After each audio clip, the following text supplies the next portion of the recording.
Imagine someone who leaves home. They move to a new country, new language, new life. They're busy, they're adapting, and the old language, the one they spoke every day for 20, 30 years, starts getting used less and less. At first it's fine. They still dream in it, still count in it, still curse in it when something goes wrong.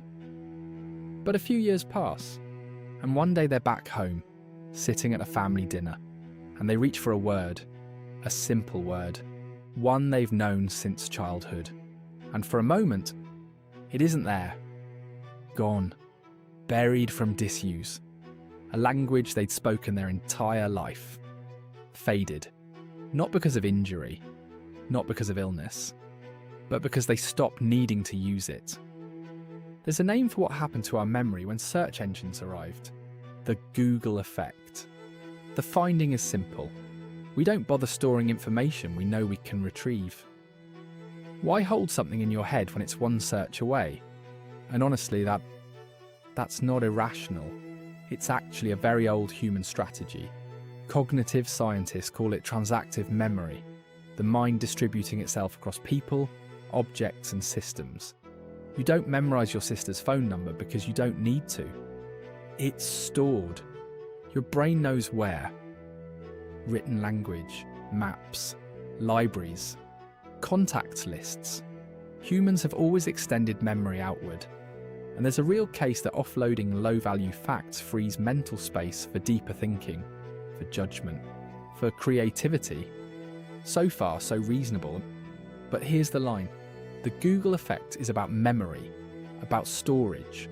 You outsource the fact, but you still do the thinking. You still have to know what question to ask, evaluate the answer, connect it to everything else you know. Google changed what we remember. AI is changing whether we think at all. And I think that distinction deserves its own name. I'm calling it the AI effect. Here's what's actually happening inside your brain when you learn something. Your brain is made up of billions of neurons, cells that talk to each other by firing electrical signals. Every time you have a thought, recall a memory, or perform a skill, a specific chain of neurons fires in sequence, like a row of dominoes falling in a particular order. And here's the part that matters. The more that same chain fires, the stronger it gets. The connections between those neurons physically thicken. The signal travels faster. The whole thing becomes more automatic. Think about the first time you drove a car. You're gripping the wheel too hard. Your eyes don't know where to look. You're thinking about the clutch, the mirror, the distance to the car in front, the turn you're approaching, all at once. It feels overwhelming because for your brain it genuinely is. None of those chains exist yet. It's firing in every direction, trying to build connections from scratch. Think of that as a forest, completely untouched. No path, no light, no sense of where you're going. Just you, pushing through thick undergrowth. But you drive again and again. And something quiet begins to happen. The undergrowth thins. A shape emerges in the dark. Your foot finds the clutch without being told. Your eyes check the mirror before your mind has asked them to. The neurons that fire together are wiring together. The path is forming. Until one day you're pulling into your driveway and the last 5 minutes are just gone. Not lost. Automated. Your brain had walked that path so many times it stopped needing to think about it at all. The question is, what happens to those roads when you stop walking them? To answer this question, let's look at a programmer. A programmer doesn't just learn syntax. They learn how to hold a problem in their head, turn it around, find where it breaks. That ability is forged from hours of sitting with something that doesn't work, refusing to move on until they understand why. That struggle is the path being walked. The neurons firing together, wiring together, building something that compounds over time. Now think about what happens when AI solves every problem before the struggle begins. The neurons don't fire, the path doesn't form, the muscle doesn't get built. And like any muscle you stop using, it doesn't stay where it is, it atrophies. the connections thin. The regions of the brain responsible for that kind of thinking begin to quietly withdraw.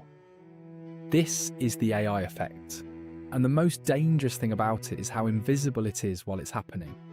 You don't feel it leaving. Every time you hand the problem over, you feel productive, efficient, like you've done more with less. The relief is real. The output is real. Nothing feels lost. But underneath that, path by path, neuron by neuron, something is retreating.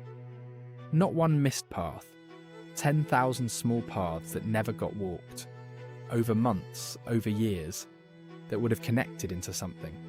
A network, a feel for the work, a way of seeing that nobody can hand you, until one day you sit down to do the work alone, and the thing that used to be there isn't. Here's where this stops being metaphor. Nature has a rule. Use it or lose it. For instance, penguin ancestors could fly, but once they adapted to the ocean, once swimming became more useful than soaring, the wings slowly restructured. The ability to fly didn't get taken away. It just stopped being needed, and over generations, quietly, without drama, it disappeared. The brain follows the same rule. Grey matter thins, connections dissolve, the regions you stop exercising begin to shrink. London taxi drivers used to spend years memorising the city before they could be licensed. 25,000 streets, held entirely in the mind. Their brains had physically changed, the region responsible for spatial memory measurably larger than average. Then GPS became standard. Drivers stopped navigating from memory, and that same region began to shrink back.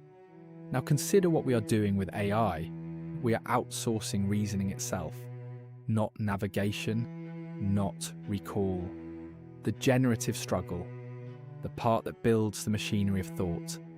We are doing it less and less, every single day, while feeling productive. That's the trap. Because the friction wasn't the obstacle, the friction forged the path. There's a word for what happens when a species trades capability for comfort. Devolution. And it has never been chosen. The penguin didn't decide to stop flying. It adjusted to its new environment, diving instead of soaring, day after day, until one day the wings that once carried it into the sky could only push it through water. It always creeps in, through convenience, through tools that felt like moving forward. Remember the person at the family dinner, reaching for the word, the simple word they'd known their entire life. That was disuse. The Google effect tells us we stop remembering what we know we can look up. The AI effect is what comes next. Not forgetting facts, losing the ability to think through them. Not outsourcing memory. Outsourcing the struggle that builds the mind itself. Path by path, neuron by neuron, without ever feeling like a loss. Until the day you need to fly and find you no longer can. So what do? You don't delete the tools. That's not the answer, and it's not realistic. But you stay in the struggle long enough for it to leave a mark. You reach for your own answer before you ask for one. You treat these tools as something to think alongside, not something to think instead of you. Because the mind you don't use is the mind you slowly lose. I'm the bias lens. We find the filters you didn't know you had. If this made you think, the real kind, not the Googled kind, subscribe. Next time we're exploring why a pretty face changes everything. How physical attractiveness silently shapes who we trust, who we promote and who we believe. Without us ever knowing it's happening. It's called the halo effect, and it's been working on you your entire life.